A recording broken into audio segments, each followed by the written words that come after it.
Lincoln University and someone I'm so no only Captain Smart Edwin Commodity of man paying John Drama in Mahama home.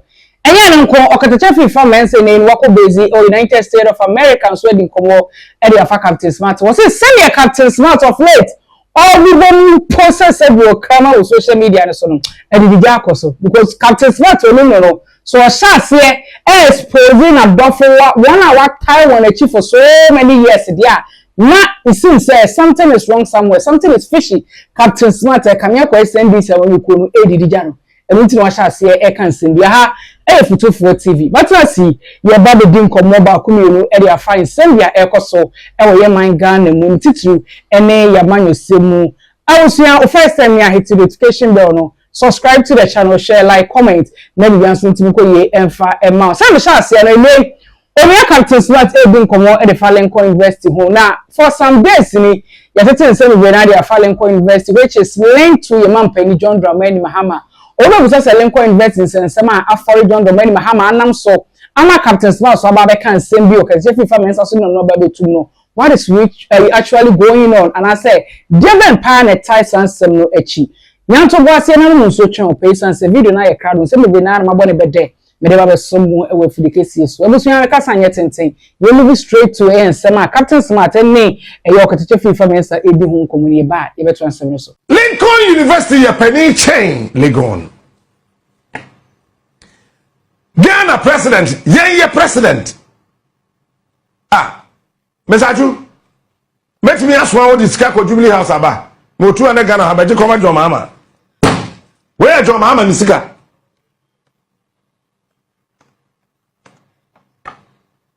Obasia ko UN conference so and Lincoln University for H0ttest krata say bra afi ba ko pa wodi ye enima waye wo Ghana na yenim sanka wo ba ye no petro nebo ebe kosura chen de ye hu no ba wo ba ya wa bete so let me tell you say who Lincoln University for letter na kopa bi kan ye trauma president me agiba bola susumi na de bi e ya domina domain ye de kire me na me kan bie it means me fan to abonten ya trauma me e trauma me mampani when him say as part of their delegation now mo buy na someone be ka kire mampani ne say now man junior say koko kura ne bo no baby we are sick koko atia kwahwe from say timana say no ka e bia anko be ka say da bi o koko ye nto ana ye beto so ye to the bo fo now so globally we dey say yen sika eri tua Ghana koko for no so China for the ton koko any Cote d'Ivoire yes the whole world Ghana yen ye kuafo enam koko bo aden I say a baby who are about Ghana, and it is true. From Rollins through Kufo, Ebesi, Professor Mills, Eba John Mahama Nankasa, Eba Danado, Ebesi or no Wabesu, a baby who are to be a stabilizing dollar 1 whole year. That you didn't see that. I did John Mahama. No crano, ne kending, but me catch them. Enti, what last year who Ashasania way na no makika bomb say, oh, say, wo ba, ube do America, ye Lincoln University, a one of Sergeant for Dr. Kwame Nkrumah, or ye Ghana man penia or Dikai, any nipa or te Ghana, the founder of your country. Bra, na ye mo abaso. Okay. Sa university na ye penny chain Legon no. Sa na Legon eni nyansa chain Lincoln University. In fact yet no 1854. Lincoln University yet in 1854. 54. 1st April. Lincoln University 1854. K University yet in Afibai. Lincoln University yet in 1854 before university black man enti wo betimi aye bibini saa de anyini ba na wagimi betimi aye broni saa de anyini ba na wagimi UCC yetini yi aben Lincoln University pedi channel afega na fomu ntie Lincoln University penifo eba Ghana watro plata aka ho no na opese wo hu ye mampani tirimu adwen ene to Mahama kato se ono ne yire de lordina oyoba otuato na osanso wo twen eti ono de sab me metiwe said the Jude to so chair me twi na makori SM na be hu na mapma me be ma ka Jude kuntu ho ahead wo twa to ho na wo bogum Mahama say Captain Smart be di Jude to de lalai ano men ka ho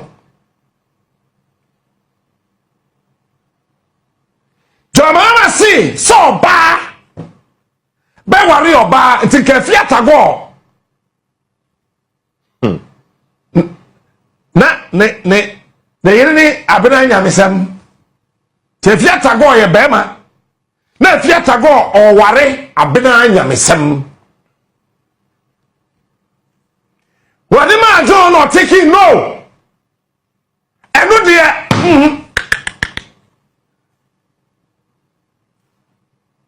yesi o president okwo e ma obedi na de ne say emire bi be ba say ye bodewuro ni bebre a ebema aban panifo mu nsem aye mre ama na de na yakono na ama bema bedi bema to ene me ka no raw na oba for ba no wo president a wetwem ko efe na na adodan kwa akufa do say ye madede ni kosoro na ye kasa ho na say ye pene a ebema ade ya no aya akono ema Jude abeware Captain Smart JB aware Godwin GH boy aware Nana Kwame Mahama say mempen kwasi asem ewo mi gate no mempen kwasi asem Mahama say mempen kwasi asem se di odi manim ni kan se ye de na be ma de na ya akoro ne ya atuma me no ye de no me matumutumu nya akono enti eno nso eye no hwese de former me ye examples keke enye se bia mani san obi there be hwese de Greater Accra regional minister former Henry Kote hwene tintin gramo said ye won say ne yire ye kokoro ne yire ho fo so mama good morning a very respectable, wonderful, beautiful, sleek woman. Honorable Henry Kote, who I want to be shared too. Oh, nice. But also watching the Bebre to say the Rebecca so watch Akufo-Addo Bebre. Nanka Henry Kote, na yire ni Akufo-Addo.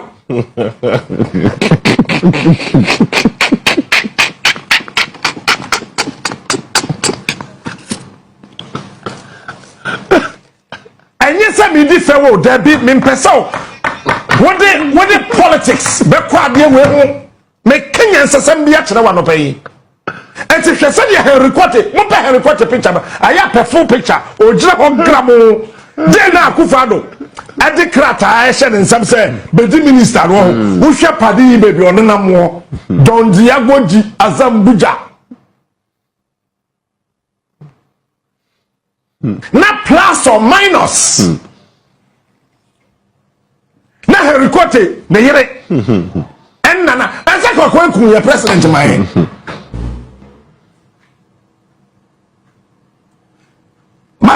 me de ye example me de try de keke o hwese de ye ma me Rebecca eti tintin gramo na kan yire ni Henry Kote yire Mahama catch Lincoln investment san kwasi asem no won fa free Ghana hanko eno de dabi menye he woni mesenuama oye me group COO ba me nim no ye wo fie na ye nim no na said yanka mesenuama tie o wosisi fia nanka mesenuama fansa Henry Kote yire ne nanado eti oni Henry Kotwempena anka mesenuama fi ho ba ya no be twa he no awu Henry bekuru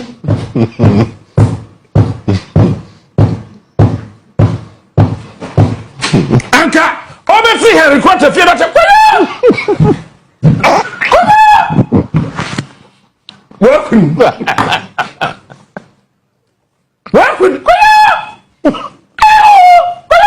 Welcome. Wow, Makafui. Aye. Nanka Makafui yene Felix ni mapew. Oh.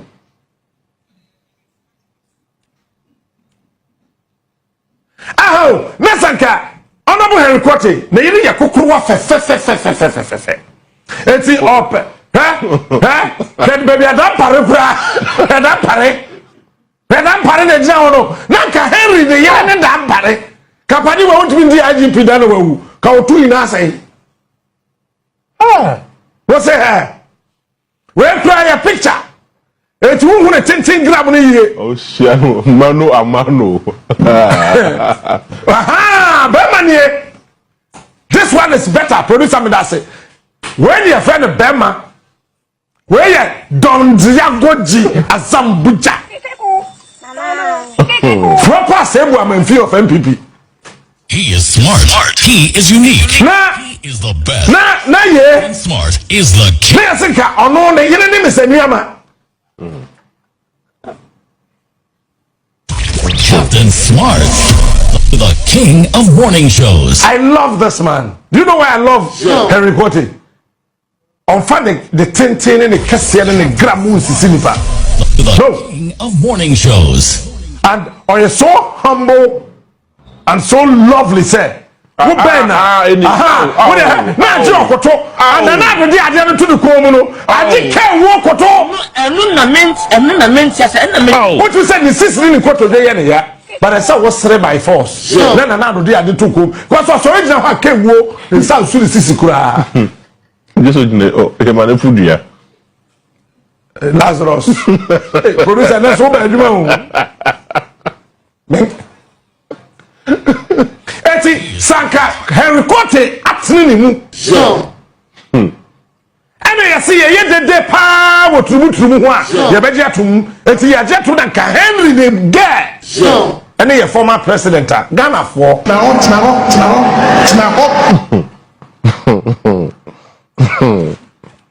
Men for politics and bambin and never discussion no baby a wo bia. Tuna me be kan se. Eti June. Lincoln University for sek bang bang. So. Once I did to no come here no. Calculate. Lincoln University say John Mahama say on penny tumu so. Na one dream ye on say. So. E bia wa sister na dream tie die. What's university in 1854. Yo. One thing you won't say, John Assistant. It's in Casana award now. Yeah, they come your president, no, and you Tr0uble award. Now, what's here? Then come from Singapore. What's here, John Mahama and Kobo? Ewo Korea. We went to John Mahama and Kobo. Ewo America. Or first one last year. We went to John Mahama and Kobo. A baby. We mama and Kobo went to the chief. Etie ne Kobo. No man who says na John Mahama. Obwa. We a mistake. Now we a bema na kodi bema to na so chwa. Ade obeye wo. Nti sa na tie de a. John Mahama mpe Tr0uble nti. Award na yesi ye de bema no. Ye mfama no. John ya minshira 200 who was catching me. Producer won't be Jim John. I won't be Franco. John.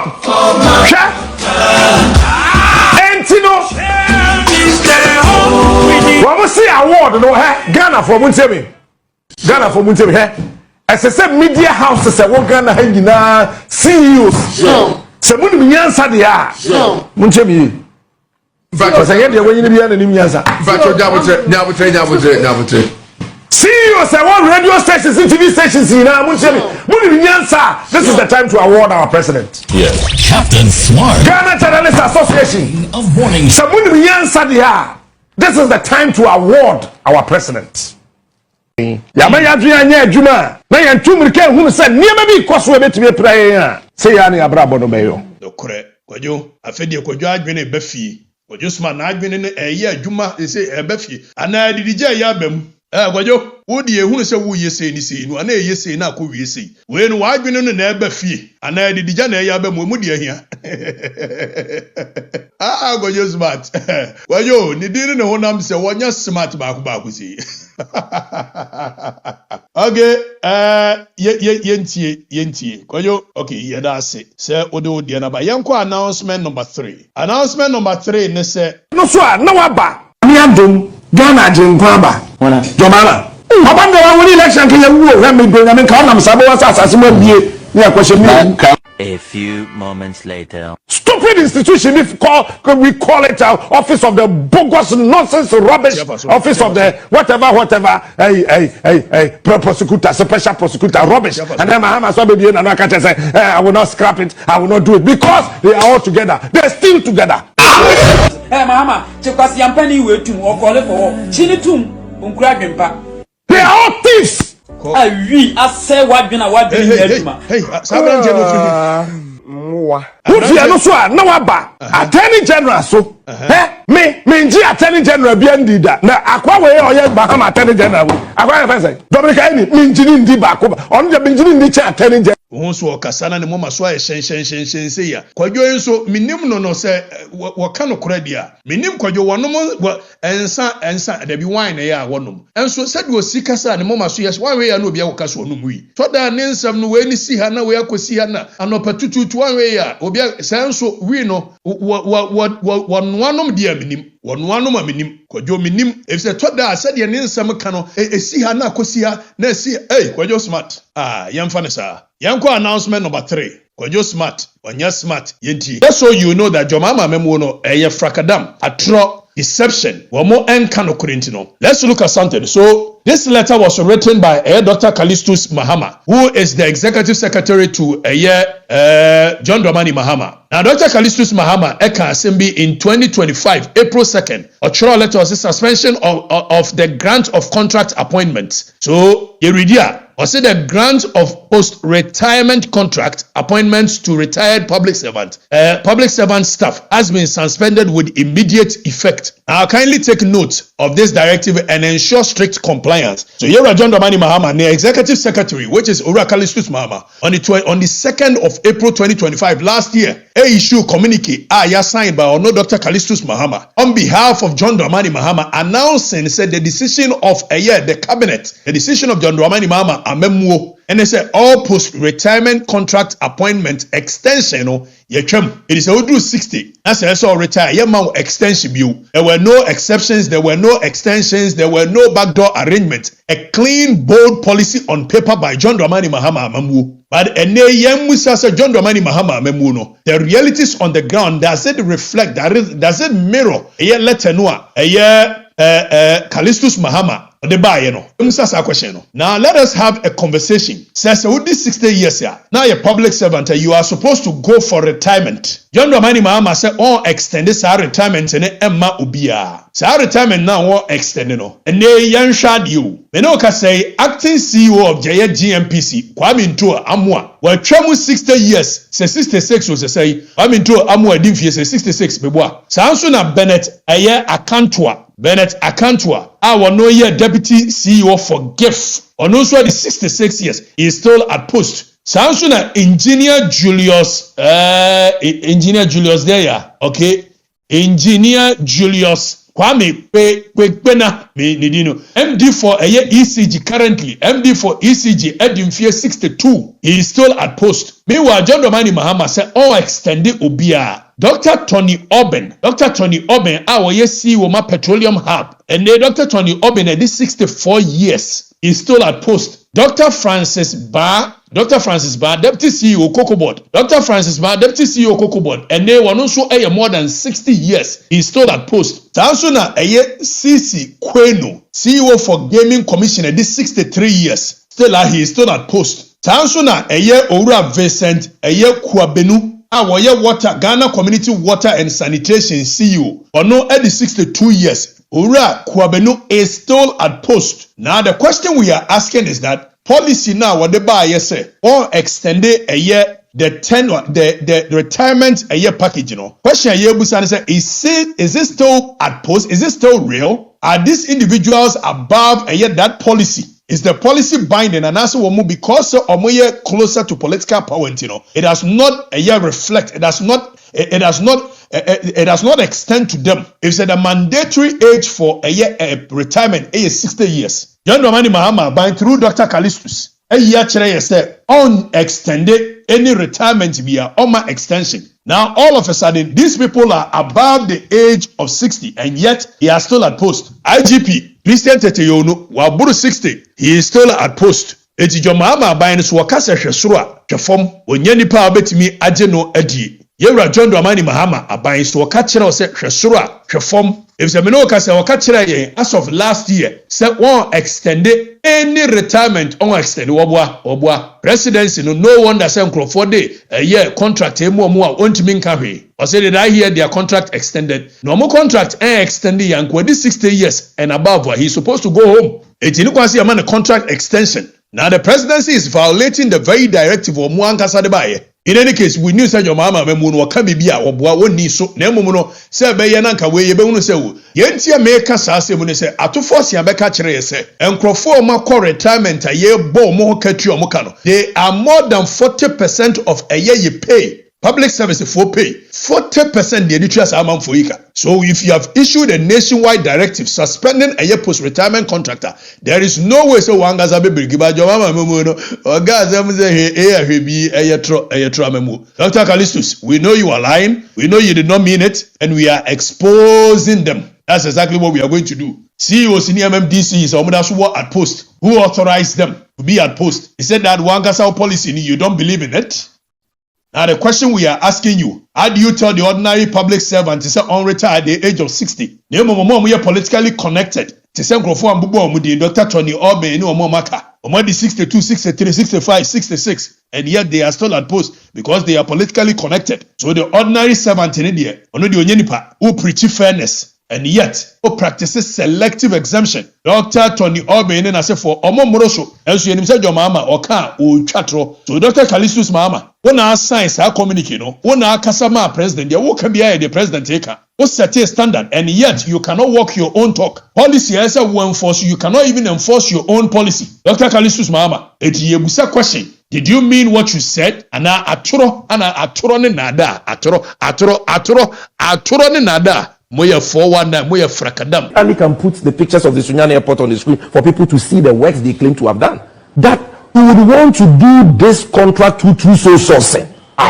Same questions are being put to you today. What is so special about renovation of a year Bank of Ghana old building a Wu Gold Board and it could not have been through competitive tendering? What is so urgent about it? Clearly, Sami Jamfi wants to steal us through a year one Ndogbe. So we are Ndogbe. Well enough Ndogbe. So we are Sami Jamfi more contract. So sourcing to the tune of a year 110 billion. Now causing financial loss, abuse of office, lawful procurement. If one day you go to jail. So conflict of interest be any baby. Conflict of interest wo baby. It's a standobi. In ye. First you make a conflict of interest. Let's use the words of a year. Kujeto ablakwa. Article 284 of the Constitution is very clear. A public officer shall not put himself in a position where his personal interest conflicts is likely to conflict with the performance of the functions of his office. You see the standard very high. Conflict is likely to. And the classic Anani where this provision really was tested. So Shiraj delivered a very, very profound decision. And I want to read from page 21 of that Shiraj decision in the Anani case. This is Anna Bosman. The commissioner has held that public official breaches this provision, not only where there is actual conflict of interest, but also where there is a likelihood of conflict of interest. Now, where to there raise is already the a personal relationship between the threshold of Article 284, to raise it, also not only when they conflict, but likelihood. A deputy, a chief of staff, who is so powerful. Now say CEO be was even in the event that it was a competitive bidding, who could have actually stood against a deputy chief of staff Sh0cks? Sh0cks would me appear soldier for 2 more training. Sh0cks would me DJ camera see next Sh0cks a company no be compare. Let alone when it is done through sourcing. The guidelines for a H0ttest is very clear. The violations are there. Sami Gyamfi is abusing his office and he will go to jail.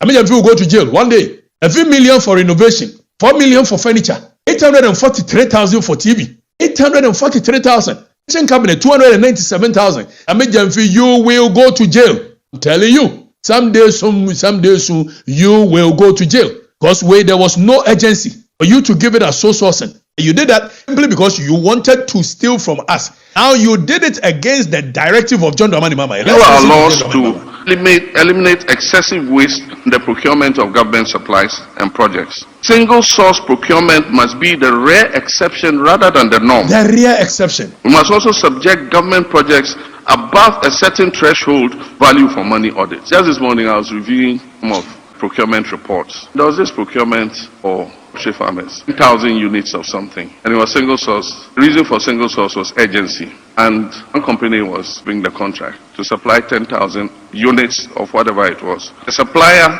the person who assembles it, was not allowed to bid. So the company who that won it went to the supplier, bought the items for 4,500, came and sold them for 6,600 to government, and walked away with 21 million cedis on that supply. I mean, how can you do this? I mean, it was our own company we're running. How would we do a thing like this? John Dramani Mahama said government bleeding, everybody cutting their pound of flesh. Sh0cks is cutting his pound of flesh. Well-Enam Dogbe, greedy people. Yedo Martina as deputy chief of staff. Sika wa mu die ne nsomo. Edna deputy director general of SNE. Sika wo die ne nsono. Sami Gyamfi yedna tiro gold board CEO. Wa gini se ayesi amu ashi na chi ayesi. Ensono. So mo sa fa kwan so through sourcing. Say we are manfo ni sika.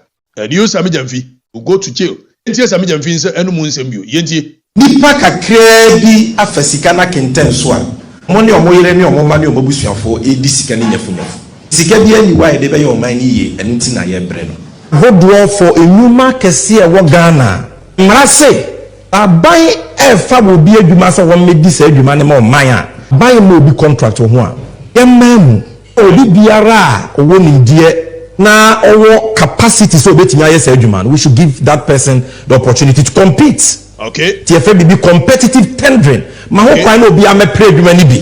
Di obetumi aye adwuma ni yie a o man no benya so mfaso abra o man no bebo kakakra bi ne dia ma no. But wo hwe de ekoso wo bawomia ene o mampenya kufu ado amam yi mu a. Ye wo contract akese bebre a. It's 11 billion. Abayi de ma bawomia nuano mu a.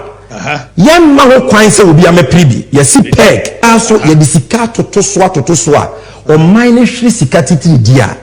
You will weep for Ghana as we move along. Oshwene se V-boot. Sami Gyamfi, ohwene se V-boot, tete V-boot. Yen replace the same words now. Kan yen yi din na ye, ni emfa Sh0cks ni nuane wo din hyewo. Contract akese over 11 million, which is 110 billion old cedi. Amudi biya toto so. Amode ma through sourcing. When the government requires, when the statute requires that they must be through competitive bidding. We no say ba omia de mani nuanom. But in this case, you are giving it to Sh0cks ni nuanom. Hwene sati V-boot. Say wonya atumi de. The very thing you were against, the very thing you were fighting vehemently against, you are doing that and even worse. And gold board is a crime scene. Yes, I'm just video fancy. Ya vodo for enuma kese e wo Ghana. Mrase aban e fa bo bi adwuma so wo medi sa adwuma ne ma oman a aban mo bi contract ho a. Say aban e fa koresa yes Sh0cks ni nua Well-Enam Dogbe dia. Me ya fitu aso. Ye mamu emiem yenye so sourcing. Sami Gyamfi u biemu anase o ma so sourcing to eye koresa eye Sh0cks dia. To aso Sami yenti o. Na obi biara owo ni die na owo capacity so betimi ayese adwuma no we should give that person it will be bia obetimi renovate a year Bank of Ghana office no a gold board ko occupy no sameja fitu so opportunity to compete no media ba ye gold board CEO a ma kwan bien compete me the 11 million Ghana cedi 110 billion old cedi contract be ma Koresa aye ayidia aye nye so meto so TFA be competitive tendering me na minim competitive tendering e wo aye opposition na mo me buy aye aban mu no minim wo hwene certificate boot onim yentie no kwan na obi amepre adwuma ni bi enso we de o ma kwan mo obi amepre bi wo de be ma stand ogbeni ni nuato so de obetumi aye adwuma ni yie o man ni benya so mfaso abra o man ni bebo kakakra bi ne de ama no enso me de obetimi aye adwuma ni yie o de ontimi nya ni yie o de aban bebo kakra bi o de mo kakra bi o stand ogbeni ni nua menya aye ma adwere se nam de mo no anam de mo to so but o hwe de ekoso wo bawomia ene o mampenya kufu ado amamwe mu a wo hwe de ekoso wo sameja mfini ni gold board office ho no a to so same o contract akese bebre a ya wo contract akese si ye renovate 11 million Ghana cedi same to so ben de ma bawomia nuanom a sameja mfide ma eye stand ogbeni ni nuanom a same to so ma ho kwan se obi amepre bi wo ma kwan mu obi amepre bi so ame to so yesi peg Sipeg yendo so ye disika toto so ye disika toto so ma TV kura ne ye to no 8 billion ento so o mine hwe sika titiri dia o mine boka wo gold board titiri dia samenya fitu so whip for Ghana as we move along charge avodo for enuma kese wo hwene such TV boot on say wo ayi opposition dia na nim competitive bidding na nim aban gase o ba enkwase de awudi ba enkwase de awuti office wa awudi zabejavi a young guy you've been given the opportunity to serve your people na more young guys here mam opportunity say mon serve ya asiade nko na moye asiade hope for our nation we don't care nya hunu sika no a that becomes your motivation we sika no nyafu we sika no wo opposition na wonim competitive bidding obedu aban mu a wo CEO ho no ayi gold board wonim competitive bidding meboa metwe di ampomfa wo bone enchew ade a wo de ye o man Ghana no young guy given the opportunity to serve look at what you are doing to the nation and some may be the credit in the trend social in media and so some for as like I share your promo de some most also first time you just hit notification very subscribe to the channel you share you like you comment na be so etimakoye e de amaye nyame amba da se share bye bye.